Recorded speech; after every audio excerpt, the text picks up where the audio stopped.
हमें तो अपनों ने लूटा, गैरों में कहाँ दम था। मेरी कश्ती थी डूबी जहाँ पानी कम था। अब आप सोच रहे होंगे कि खबर छोड़कर हम आपको शेरो शायरी क्यों सुना रहे हैं, तो जरा रुकिए, हम आपको खबर ही बता रहे हैं। पिछले साल आपने ज्योति मौर्य की कहानी तो सुनी ही होगी। हाँ, वही जिसने एसडीएम बनने के बाद अपने पति आलोक को छोड़कर किसी और अधिकारी से अपना दिल लगा लिया था।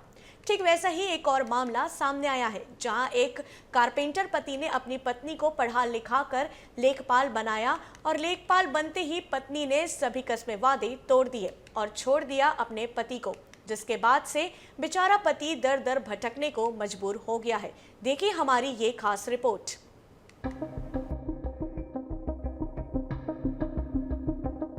उत्तर प्रदेश के बहुचर्चित एसडीएम ज्योति मौर्य केस की तरह का एक और मामला झांसी से सामने आया है, जहां कारपेंटर का काम करने वाले एक युवक ने अपनी प्रेमिका से पहले शादी की, फिर उसकी भी पढ़ाई कराई। मगर जब उसकी पत्नी का लेखपाल पद पर चयन हो गया तो पत्नी ने पति को ही छोड़ दिया। जब चयनित लेखपालों को नियुक्ति पत्र बांटे जा रहे थे तो पति अपनी पत्नी को खोजता हुआ कलेक्ट्रेट पहुंचा, लेकिन तब तक पत्नी अपना ज्वाइनिंग लेटर लेकर जा चुकी थी।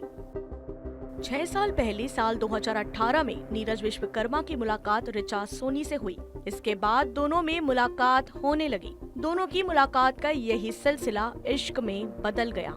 आखिरकार दोनों ने शादी कर ली। इस दौरान ऋचा ने पढ़ने की इच्छा जाहिर की।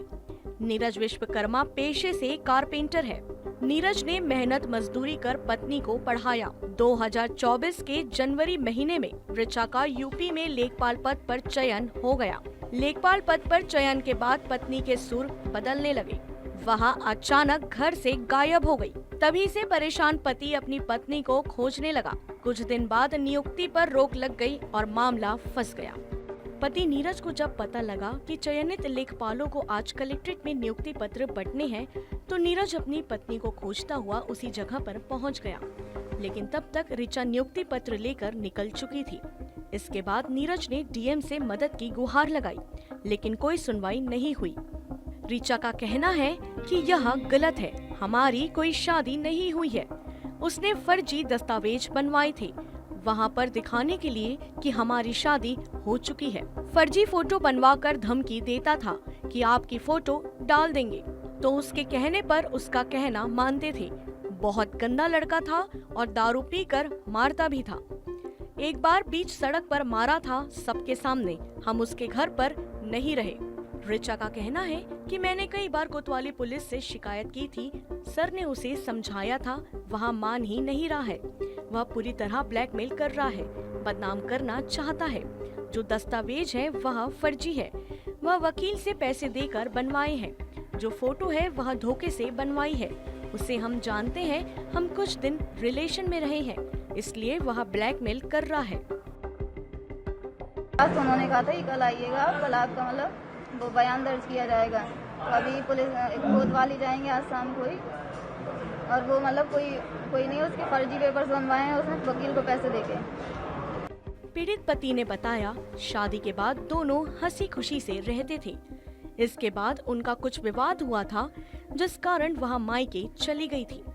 फैमिली कोर्ट में उसने सेक्शन 9 दायर कर अपने घर बुलाया था। इसी साल जनवरी महीने में ऋचा का लेखपाल पद पर चयन हो गया। उसके बाद वह 18 जनवरी को घर छोड़कर चली गई। फिर उससे मुलाकात नहीं की। एक बार कोतवाली में मिली थी, तब यह कहने लगी कि एसडीएम के पास जाओ और शपथ पत्र देकर आओ कि कोई शादी नहीं हुई है। आज वह कहती है कि हमारी शादी नहीं हुई है, हमारे पास शादी की फोटो और प्रमाण पत्र है। क्या यह फर्जी है? फरवरी 2022 में हमारी ओरछा में शादी हुई थी। मेरा नाम नीरज विश्वकर्मा है। मेरी धर्मपत्नी का नाम है ऋचा सोनी विश्वकर्मा। अच्छा, क्या है मामला पूरा? मेरा मामला ये है कि आज से 5 साल पहले हम लोग मिले थे। हम लोगों ने लव मैरिज की थी, शादी की थी। बाकायदा हमारा सेक्शन 9 पर मुकदमे के पेपर हैं, बाकायदा सब कुछ है। हमारी पत्नी कहती है कि हमें कोई शादी नहीं हुई है।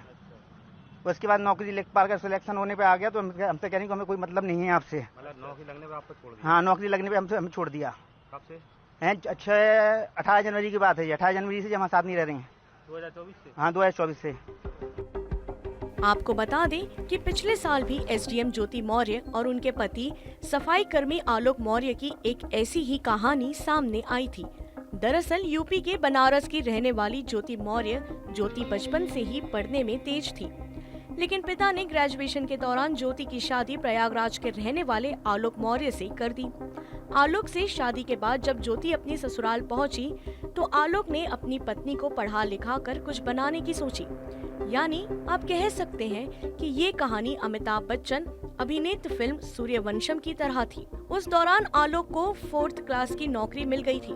साल 2010 में ग्रेजुएशन करने के दौरान ज्योति की शादी हुई। शादी के बाद उन्होंने ग्रेजुएशन पूरा किया। ज्योति मौर्य के पति आलोक ने ग्रेजुएशन पूरा होते ही ज्योति को प्रयागराज में पीएससी की कोचिंग करवाई। ज्योति पढ़ने में होशियार थी। साल 2015 में ज्योति का पीएससी में चयन हो गया, जिसमें 16वीं रैंक हासिल की थी। वहीं एसडीएम बनने के बाद ज्योति मौर्य ने अपने पति को छोड़ दिया। वहीं कहानी इस साल भी दोहराई गई। इतना ही नहीं, एसडीएम ज्योति मौर्य की कहानी बाकी पत्नियों के मन में इस कदर घर कर गई कि पत्नियों को उच्च शिक्षा दिला रहे पति अब उन्हें आगे पढ़ाकर आत्मनिर्भर बनाने में हिचकिचाने लगे।